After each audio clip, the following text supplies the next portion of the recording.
Hello students, welcome to adblock point. आज हम start करने जा रहे हैं वर्कशीट नंबर 35 क्लास 9th के लिए है, साइंस हिंदी मीडियम। गति का चैप्टर चल रहा है। गति का दूसरा नियम, दूसरा समीकरण हम लोग पढ़ेंगे। पहला समीकरण हमें याद होगा, पिछली वर्कशीट में हमने कराया था, आप लोगों को याद होगा। जो बच्चे नए जुड़ रहे हैं जरूर देखिए पिछली वर्कशीट को। तो पहला समीकरण था, समय और स्थिति में संबंध था ना, v equal to u plus a t, यही था ना बच्चों, ठीक है। तो दूसरा समीकरण हमारा क्या है, इसमें है, जिसमें दूरी निकालना है, वो है s equal to u t plus half a t square. इसमें s है दूरी, u मतलब है आरंभिक, ठीक है, गति, v है, v तो है ही नहीं इसके अंदर, v अंतिम गति होता है, हमको दोबारा बता देते हैं आप लोगों को, और a मतलब होता है त्वरण, t फॉर टाइम। तो ग्राफ विधि के द्वारा इसको हमें जानना है। दूसरी बात कि इसके थोड़ा सा हम रीडिंग कर देते हैं। जब कोई वस्तु सीधी एक समान त्वरण से चलती है तो निश्चित समय अंतराल के बाद वह निश्चित दूरी तय करती है, ठीक है। इसी को हम गति के जो दूसरा समीकरण है उसके रूप में हम व्यक्त करेंगे। s equal to u t plus half a t square होता है, ये गति का दूसरा समीकरण है जो भी है। और इसको ग्राफ के द्वारा कैसे निकालते हैं, इस फार्मूले को निकाला कैसे गया, ये हम आपको बताते हैं। देखिए ये ग्राफ है।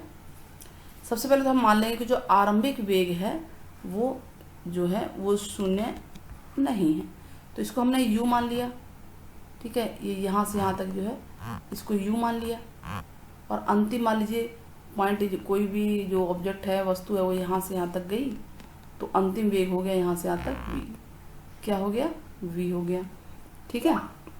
समय हो गया t फॉर टाइम, समय होता है, और a फॉर एक्सेलरेशन है, त्वरण है।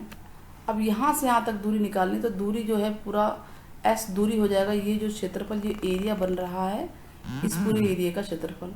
और ये एरिया क्या है बच्चों, तो आप लिखोगे जो वस्तु के द्वारा तय की गई दूरी, इसके द्वारा जो घिर गया एरिया, सारा एरिया घिर गया है, इसका क्षेत्रफल निकालना है हमें। तो इसका क्षेत्रफल, ये एरिया है क्या, ए बी सी ओ, या ओ ए बी सी, यही है ना एरिया। और इसके अंदर आपको दो चित्र नजर आ रहे होंगे,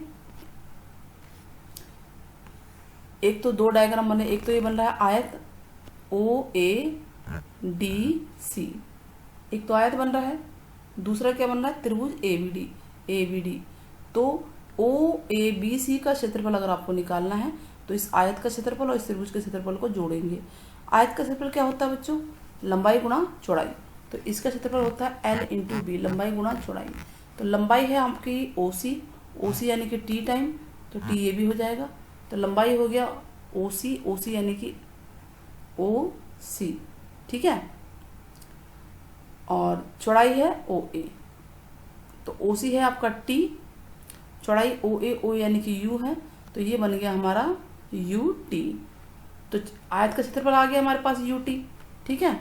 दोबारा समझ लीजिए, इसका क्षेत्रफल लंबाई गुणा चौड़ाई होगा, तो ये लंबाई है आपकी OC यानी T, और चौड़ाई है U। इसको इरेज कर देते सबको, तब लिखते हैं यहाँ पे। तो ये हो गया T into you, T into you यानी कि UT, यही तो लिखा ना यहाँ पे। नाउ त्रिभुज का क्षेत्रफल क्या होता है बच्चों, 1/2 आधार गुणा ऊंचाई, 1/2 आधार। आधार क्या है हमारा, आधार है AD, AD तो T ही है, और ऊंचाई, ऊंचाई यानी कि आपको ये निकालना है BD, BD होगा BC माइनस DC, और BC पूरा है U और V, और DC है हमारा OA के बराबर यानी कि U, तो V माइनस U, ठीक है। चेंज इन जो वेलोसिटी में चेंज आ रहा है, वेग में चेंज आ रहा है, गति है।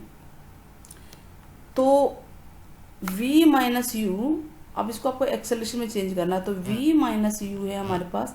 अगर हम ऊपर और नीचे t से मल्टीप्लाई और डिवाइड कर दे तो ये हमारा एक्सेलरेशन बन जाता है, ठीक है, a त्वरण बन जाता है। और हाफ तो है ही हमारे पास, साथ में t है ही, तो ये बन गया a, तो फार्मूला क्या बन गया, ये हाफ इंटू a, और t दो बार हो गया, t इंटू टी स्क्वायर हो गया। तो त्रिभुज का क्षेत्रफल हो गया, क्या हो गया त्रिभुज का क्षेत्रफल, हाफ ए टी स्क्वायर। सब कुछ लिख दिया स्क्रीन पे, आपको दिख रहा होगा, समझ में आ रहा होगा, क्लियर हो गया। देखिए सबसे पहले आयत का क्षेत्रफल निकाला है, लंबाई गुणा चौड़ाई से, लंबाई है टी और चौड़ाई है यू। अब त्रिभुज का क्षेत्रफल होगा 1/2 आधार गुणा ऊंचाई, 1/2 आधार है आपका टी और ऊंचाई होगा v minus you. v minus you को हम एक्सेलरेशन के रूप में चेंज करेंगे, तो t ऊपर नीचे मल्टीप्लाई और डिवाइड करेंगे, तो यानी त्रिभुज का क्षेत्रफल एक तरह से हमारे पास आ जाएगा 1/2 × 80²। तो ये है आयत का क्षेत्रफल और ये है त्रिभुज का क्षेत्रफल, दोनों को जोड़ देंगे तो ये दूरी कहलाएगी। दूरी को s से डिनोट किया गया है, तो इस तरह से s बराबर आ गया ut प्लस 1/2 80²। क्लियर हो गया। ये u क्या है बच्चों, आरंभिक वेग, s है समांतरण और s दूरी है और t4 टाइम है। तो इस तरह से हमारा हो गया, इसको हम इरेज करते हैं। क्वेश्चन नंबर उदाहरण हम करते हैं पहले कि एक बस है, वो ब्रेक लगाती, चलती हुई बस होगी, इसका मतलब ब्रेक लगा रही है। ब्रेक लगा रही तो जो उसका त्वरण है वो विपरीत दिशा में होगा ना, गति की विपरीत दिशा में, तो उसको माइनस में होगा, त्वरण हो जाएगा -6 मीटर/सेकंड²। ये हमारा त्वरण है, ये विपरीत दिशा में ध्यान देना है। समय 2 सेकंड लग रहा है, ब्रेक लगने के बाद गाड़ी तो रुक जाएगी, यानी आरंभिक हमें तो यू तो पता नहीं है, लेकिन वी हमें पता चल गया, अंतिम वेग पता चलेगा कि 0 होगा। आरंभिक नहीं पता, टाइम 2 सेकंड है और दूरी निकालनी है हमें, ठीक है। तो यहाँ से सबसे पहले तो हम u निकालते हैं। v प्लस यू बराबर होता है v = u + at होता है, ये गति का पहला समीकरण था। v की वैल्यू क्या है बच्चों, 0, u हमें पता नहीं है, a है -6 और t है 2, तो 6 गुणा में 2 करेंगे 12, माइनस का 12 होगा, लेफ्ट में जाके +12 हो जाएगा। u की वैल्यू आ गई 12 मीटर/सेकंड। अब इसको यहाँ पे आप पुट कीजिए, u की जगह 12 लिखेंगे, 12 गुणा में t कितना है बच्चों, 2 है, तो 12 गुणा में 2 होता है 24, ठीक है, प्लस 1/2 a है -6 और t है 2, 6 दूनी, ये 2 से 2 तो कट ही जाएगा, 2 का स्क्वायर ध्यान देखना, 2 गुणा 2 उसको 2 बार लिखेंगे तो 1 2 कट जाएगा, 6 दूनी 12 बचेगा, और ये माइनस आगे आ गया, माइनस प्लस क्या होता है बच्चों, माइनस, तो 24 में से 12 आ गया, 12 मीटर आ गया, दूरी मीटर में आएगी, ठीक है। समझ में आ गया आपको ये। अब क्वेश्चन करते हैं, गति का पहला और दूसरा समीकरण बताना है आपको, तो पहला हम करते हैं। पहला हमें याद होगा क्या था, पहला अभी अब सामने लिखा भी था कि जो पहला है वो होता है v = u, लिखेंगे गति का पहला समीकरण v = u + at, यही था ना, ठीक है। और दूसरे समीकरण की बात होती है, ये पहला है, ये पहला है, तो दूसरा समीकरण ऊपर है आपका, दूसरा आप इसको लिखोगे पहले क्वेश्चन में, ठीक है। बाकी चीज़ें इरेज कर देते हैं, तो इसको आपको पूरा लिखना है इस तरह से कि गति का दूसरा समीकरण बराबर ये है, तो ये क्वेश्चन नंबर 1 में आप लिखेंगे, ठीक है। क्वेश्चन नंबर 2 में क्या लिखेंगे, उससे पहले हम इसको इरेज कर देते हैं, आपको बता दिया गया कि कैसे यह आया है। क्वेश्चन नंबर 2 में ग्राफ के द्वारा गति के दूसरे समीकरण को लेकर आना है, समझाना कि कैसे आया वो। तो ग्राफ के द्वारा हम बता देंगे कि हमारा यहाँ से आप स्टार्ट कीजिए, चाहे तो पूरा भी लिख सकते हैं, नहीं तो आप 4th पॉइंट से आप ये जो है पूरा, इसको इतना आंसर हो गया आपका, और ये ग्राफ है, कोई भी ग्राफ ले लीजिए, और ये क्वेश्चन नंबर 2 का आंसर हो गया। क्लियर है क्वेश्चन नंबर 2 का आंसर। पहले का आंसर में गति के दोनों समीकरण बताना है, पहला समीकरण नीचे लिखा है और दूसरा ऊपर ये लिखा हुआ स्क्रीन पे। आगे बढ़ें, चलिए क्वेश्चन नंबर 3, कोई कार एक समान रूप से चल रही है, 1 मीटर/सेकंड का त्वरण प्राप्त करती है। तो क्वेश्चन नंबर 3 है, त्वरण कितना है बच्चों, ए से डिनोट करते हैं ना, चल रही है 1 मीटर/सेकंड²। समय कितना है उसका, 5 सेकंड लेती है, वो 5 सेकंड लेती है, देखिए लिखा हुआ है, और 5 मीटर/सेकंड से 10 मीटर/सेकंड की चाल प्राप्त करती है। यानी जो इनिशियल चाल है, स्टार्टिंग चाल है, वो है 5 मीटर/सेकंड, और जो अंतिम चाल है ये आरंभिक हो गया, ये अंतिम की वजह से हमें आवश्यकता नहीं है, लेकिन फिर भी हम लिख लेते हैं 10 मीटर/सेकंड, ठीक है। क्या निकालना है, तय की गई दूरी, कार ने कितनी दूरी तय की गई है 5 सेकंड में।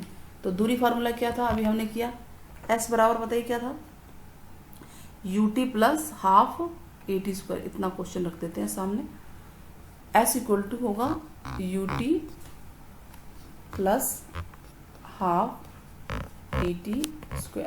तो फार्मूले में वैल्यू डालिए, u है 5 टी भी 5 है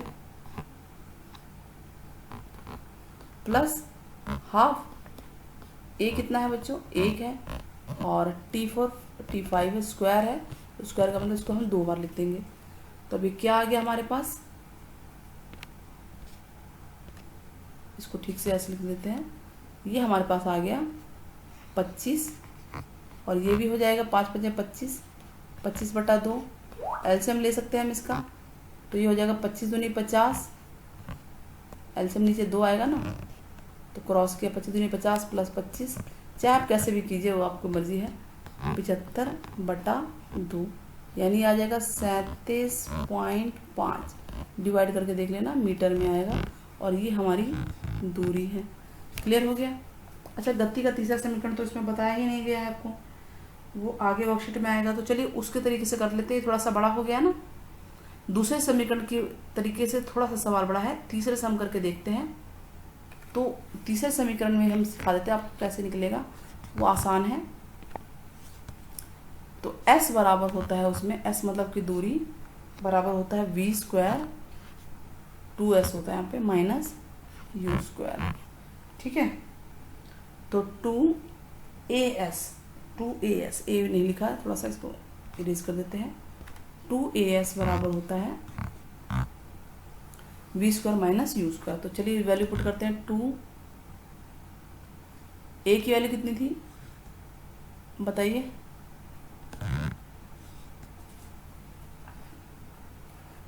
एक मिनट कलर ले लेते हैं हम लोग, ब्लैक कलर, ठीक है। तो 2 × ए कितना है बच्चों 1 था ना, और s हमें निकालना ही है, ठीक है।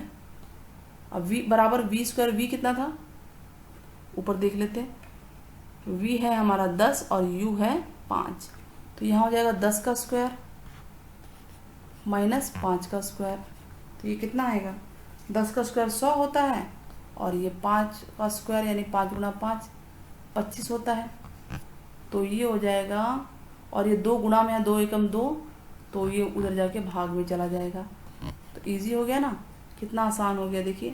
तो s बराबर आ जाएगा 75/2, किसी भी तरीके से कर सकते हैं आप क्वेश्चन, 37.5 मीटर दूरी आ गई। तो 2 तरीके से हमने क्वेश्चन कराया, ये तीसरे समीकरण के द्वारा है, ये गति का तीसरा समीकरण जो अगली वर्कशीट में आएगा, ठीक है। और दूसरे समीकरण से ऊपर हमने करा दिया है। तो इस तरह से आपकी वर्कशीट पूरी होती है। वीडियो पसंद आई होगी तो चैनल को सब्सक्राइब करना ना भूलें। Till then take care, bye bye बच्चों, ठीक है।